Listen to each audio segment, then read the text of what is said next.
El monumental fracaso económico del proyecto político chavista se suma a la colección de fracasos históricos del socialismo en los últimos 100 años. ¿Qué tan mal está la economía venezolana? ¿Podemos salir de esta situación? ¿Qué tan rápido? Ese es nuestro tema de hoy aquí en Área Reservada TV. Bienvenidos.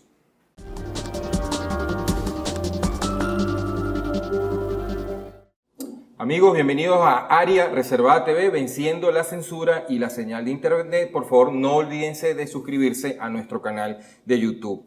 Para el tema de hoy nos acompañan dos invitados. A mi mano izquierda, el doctor José Antonio Gil Yepes, autor y director de Data Análisis. Bienvenido, doctor. Placer estar aquí con ustedes.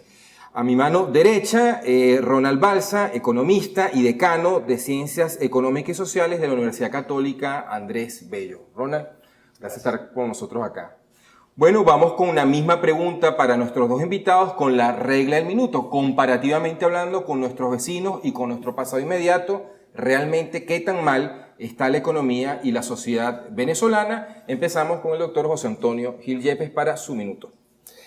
Mira, la economía venezolana está en unas condiciones muy comprometidas porque somos el país de mayor inflación del mundo y en los últimos 15 años ya hemos sido el país de mayor inflación, 3 o 4 años, en otros años hemos sido el segundo o el tercero, o sea que en ese sentido estamos muy comprometidos. Eso tiene efectos muy deteriorantes sobre el resto de la economía, eso complica el tema del ahorro y del crédito para la inversión, eso complica el bienestar de las familias venezolanas, eso complica todo lo que son las transacciones, la confianza en las transacciones, porque yo pido una cotización hoy y si llego mañana ya el precio es otro y eso irrumpe el proceso productivo. Es decir, eso es reflejo de un proceso de empobrecimiento general. Tienes problemas con las reservas internacionales, tienes problemas haciendo grandes esfuerzos para pagar la deuda,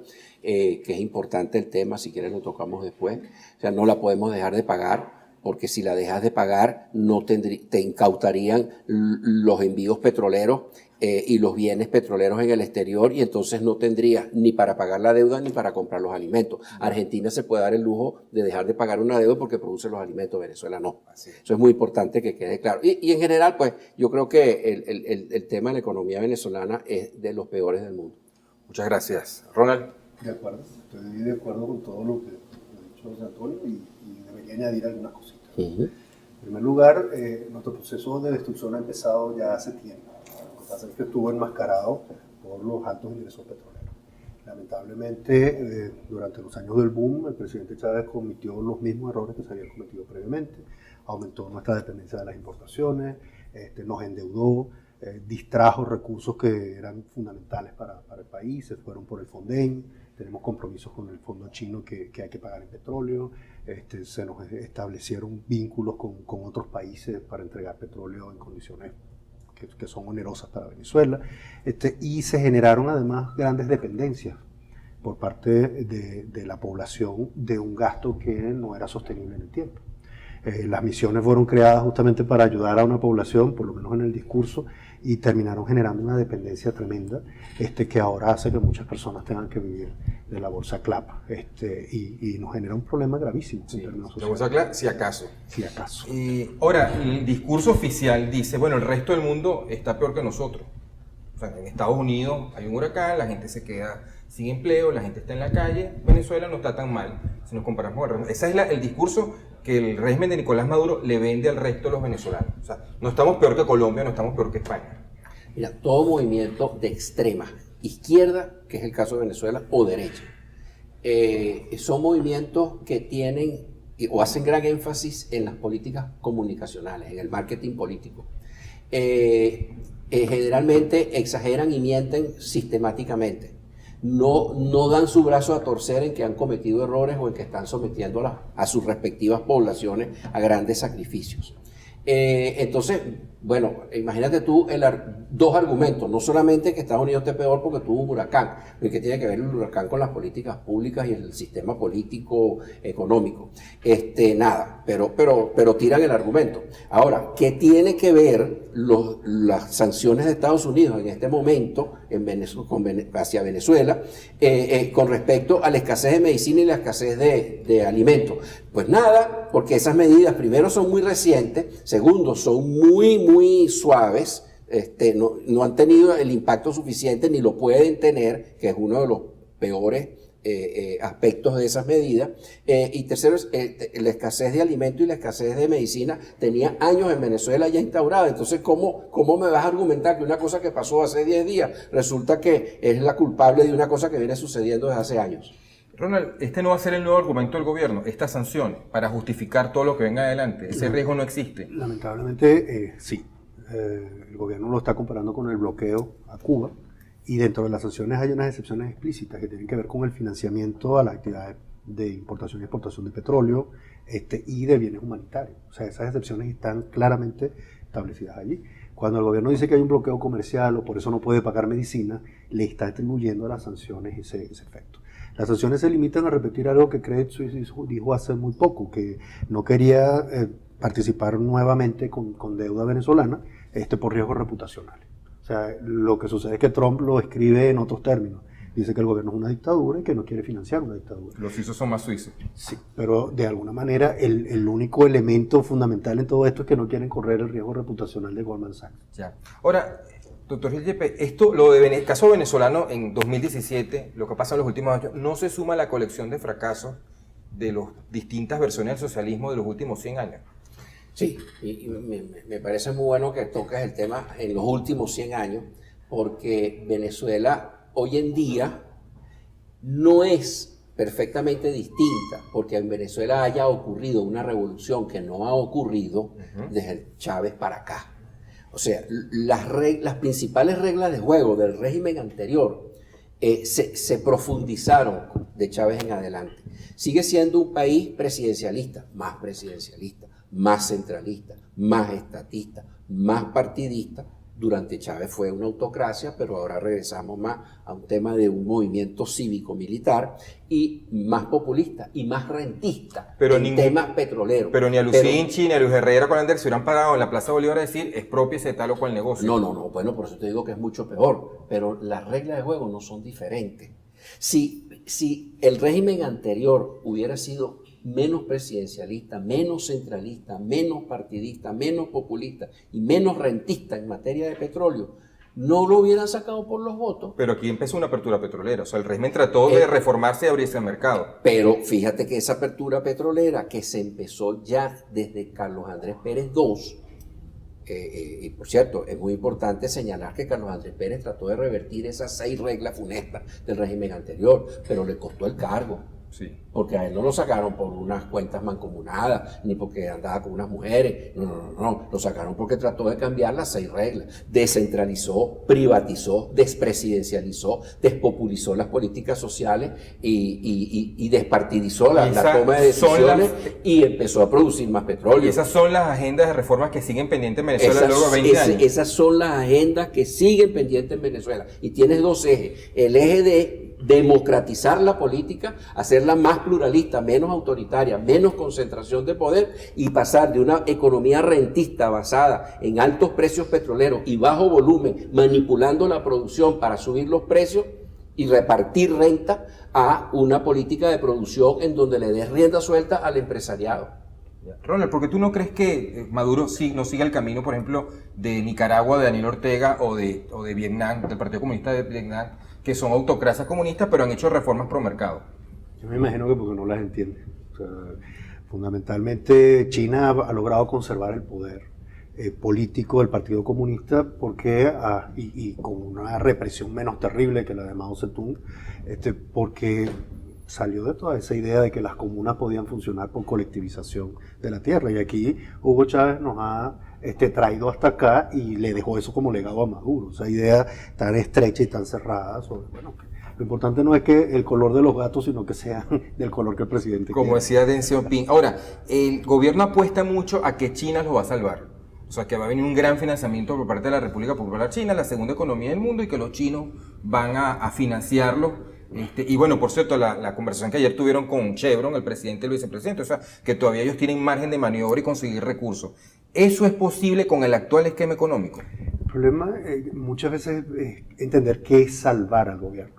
O sea, salvar al gobierno no es pagar las deudas del gobierno, no es alimentar al pueblo venezolano, no es que haya medicina. Salvar al gobierno es mantenerlos en el poder. Y eso se puede hacer a un costo relativamente bajo comparado con el desastre en el que vivimos. O sea, uno de nuestros problemas es que la infraestructura se deterioró gravemente. O sea, ahora, si los chinos quisieran ayudar al gobierno a mantenerse porque pueden extraer petróleo, el interés en la electricidad no va a ser para todo el país, sino para la actividad petrolera. Entonces, yo creo que, y no estoy diciendo que los chinos piensen eso o los rusos piensen eso, pero el gobierno sí puede pensar que lo que le conviene es tener la ayuda necesaria para mantenerse, aunque todos los problemas sigan como hasta ahora. Y lamentablemente nos come el tiempo. Doctor Gil Yepes, ¿usted cree que es posible que dentro del chavismo aparezca un Adolfo Suárez, aparezca un reformista, aparezca un Deng Xiaoping, o definitivamente es un caso perdido? No, mira, siempre aparece, pues. Aparece un Deng Xiaoping después de un Mao Zedong, imagínate tú, alfa y omega. Aparece un López Contreras y luego un general Medina después del general Juan Vicente Gómez. Aparece un Adolfo Suárez después de Francisco Franco. O sea, sí, y eso es una de las rutas de salvación del país, como la otra es que los partidos de oposición, oye, logren una agenda más clara sobre cuál es el proyecto país que quieren, logren organizarse de una manera más articulada, inclusive que haya muchísimo menos partidos, pero partidos mucho más fuertes, y por último, partidos que estén estrechamente vinculados y acompañando a la gente en la solución de su cotidianidad, no embarcados en una política electoral, sino embarcado en una política socioeconómica, y eso le va a rendir frutos electorales. ¿Cuál cree que debería ser la agenda de los partidos de la Mesa de la Unidad Democrática desde el punto de vista económico? ¿Qué les tendrían que estar planteando a los venezolanos? Aliarse con los venezolanos, vincularse a los venezolanos, acompañar a los venezolanos, ayudarlos a que se organicen para que ellos mismos puedan llevar adelante sus diferentes luchas y reivindicaciones. ¿No creen que tenemos que ser claros y decirle a la gente, bueno, los países que han prosperado en el mundo son los que han tomado políticas de libre mercado, que han combinado Estado con mercado, pero al final del día se han abierto al mundo? Absolutamente. Yo creo que sí, y que además hay que describirla, porque no todas las economías de libre mercado son iguales. O sea, si comparas la economía alemana, por ejemplo, con la economía de los Estados Unidos, hay diferencias. Y las diferencias tienen que ver no solamente con el hecho de que hay un sistema de propiedad privada, sino que hay una interacción entre el Estado y los privados que coloca limitaciones tanto al Estado como a los privados. Por ejemplo, en Alemania las políticas anticártel son muy importantes, porque se reconoce que una de las razones por las que Hitler llegó al poder fue el apoyo de los grandes poderes económicos a un grupo extremista. Y por eso allá tienes grandísimas empresas junto con pequeñas empresas y un Estado que evita la posición el abuso de posiciones de dominio, y que asimismo es posiblemente supervisado, o sea, existen las instituciones para que sea supervisado por la población. Un sistema de división de poderes es esencial. Nos queda un minuto.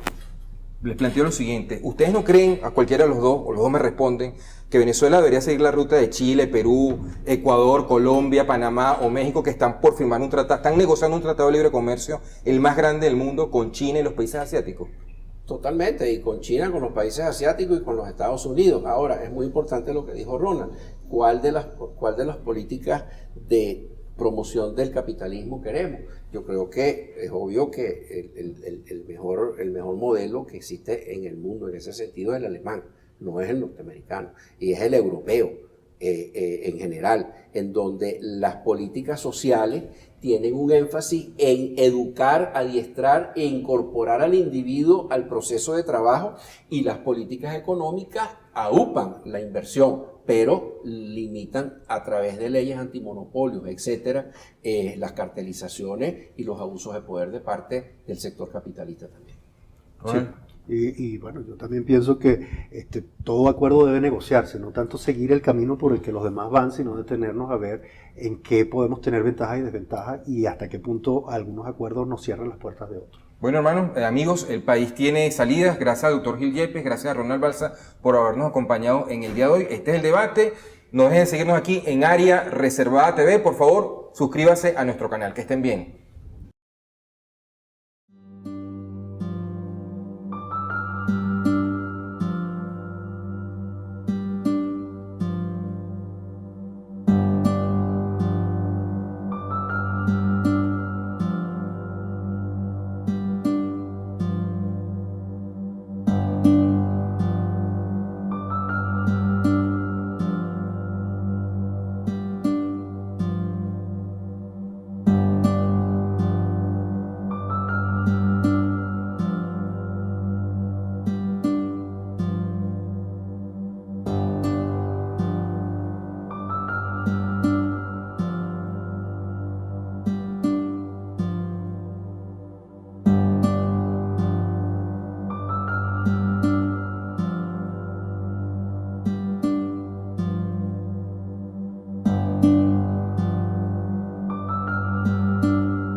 Chao.